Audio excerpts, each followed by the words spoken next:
Well, thanks for staying with us. Time now for Media Watch, which is presented by Nick Rushworth. Hi, Nick. Hi, Georgia. Okay, so every year it seems like it comes earlier and earlier. It's Bastille Day. It's come round again, and as we've been seeing over the last days and weeks, we have horrendous weather here in France. And so for the first time probably on ever on Media Watch, I'm going to start out with the weather forecast and go to the Météo France website. We can see there, Météo France is kind of like the weather forecast for France. And for Saturday morning, which is when the Bastille Day parade is going to take place, there are a bit of thunderstorm and showers and bit of lightning as well in the Paris region. And of course, that's only fueling the nickname that François Hollande has already. Well, one of them, and that nickname is Rain Man. And this is taken up by Le Nouvel Observateur. Look at that picture, sort of almost becoming a classic now of his sort of glasses all covered with rain. Now, he'll be there tomorrow, centre stage at the Champs-Élysées in the Place de la Concorde to watch the military fly over and the marching and so on during the morning. Look at this picture. This is him, Rain Man, during his inauguration. You remember, Georgia, he went straight off to Berlin, and what happened to his plane? It got hit by lightning.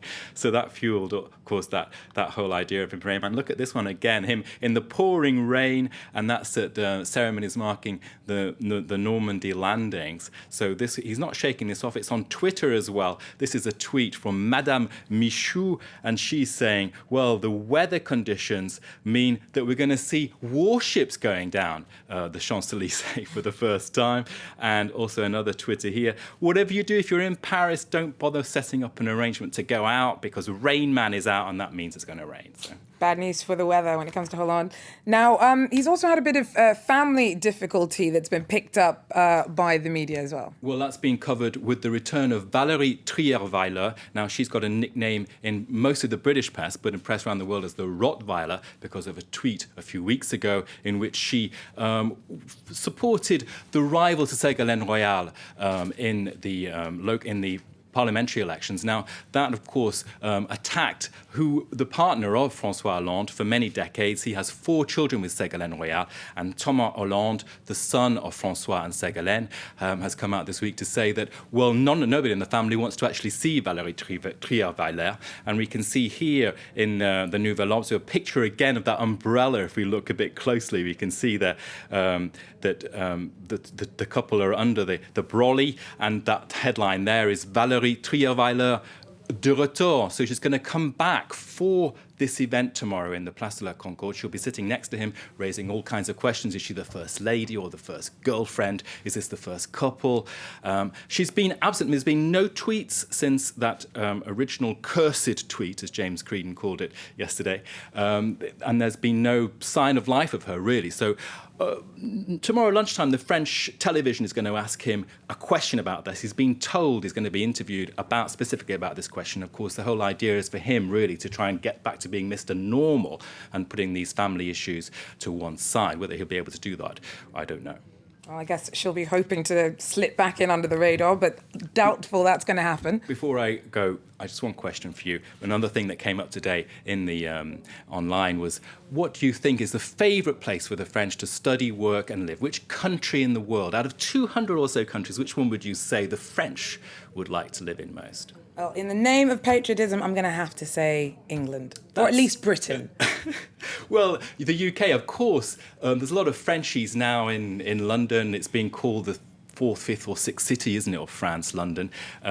Britain actually ranks 12th in this survey, which is being covered in the Huffington Post here, which has the preferred country of the French. We can just see the headline there.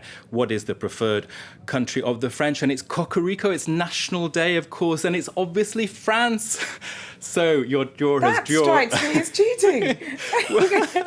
And also, to add to the chauvinism, their second place favourite for the best country to live and study and work in is Canada. And of course, by that, they mean French-speaking Canada. So Toronto's off the menu.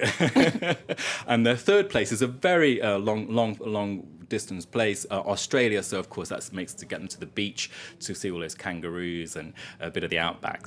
But kangaroos on the beach.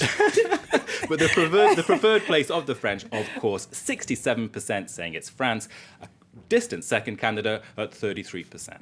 Right. Okay. Now, even their second choice is preferred country. That's right. Yeah. As I said, Canada, and third, Australia, and in the 12th position was Britain, tied with New Zealand. So that's maybe a good thing. So that's it for me. Right. Well, thanks Georgia. very much, Nicholas Rushworth, getting us up to date there with Media Watch.